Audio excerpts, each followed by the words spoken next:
Hey there, Ambassador Gemini. Welcome now to Shout Out Wednesday. Post a comment or ask a question at soulgarden.tv in the Gemini viewing room. I'll do my best to shout back or answer 1 week later. Well, looks like it's going to be a partly sunny but productive day for the twins of the zodiac. The moon is the ruling planet, so our emotions take somewhat precedence today. Now, I know you don't like that as a thinking Gemini.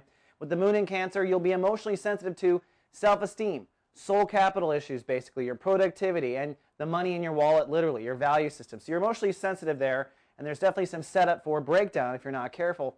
But other couple of planets are pointing to other topics that I think are in your awareness today.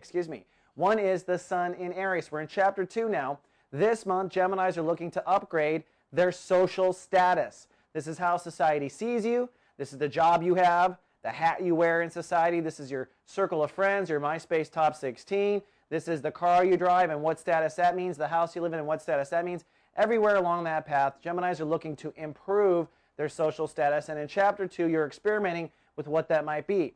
Now, adding even a little bit more twist to the day is Mars. Remember yesterday I talked about Mars opposing Saturn, retrograde in Virgo. Mars pushing for Geminis to take action when it comes to moving forward with their career and legacy, but take action as long as it's balanced with smart moves and smart decisions around taking care of yourself. So if anything, you might have a little bit of a breakdown in your career and legacy, pushing for you to take action, but it's going to force you to balance your sense of your self-esteem with the moon in Cancer, your place in society with the sun, and your overall sense of self-survival with Saturn retrograde in Virgo. That all makes sense. So we've got a nice little spiritual knot going.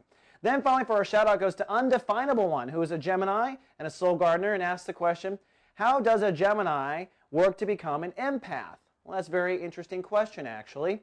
First of all, you should know that Geminis, pretty much out of the box, are telepathic. I have a telepathic Gemini son. I know what it was like. He was sending me signals at 2 years old that he wanted his bottle. And believe it or not, as a psychic, I always picked up on it. It was kind of crazy. In fact, he developed his speech later because of that. So right off the bat, know that Geminis are telepathic out of the box. If you raise yourself to be that way, you will.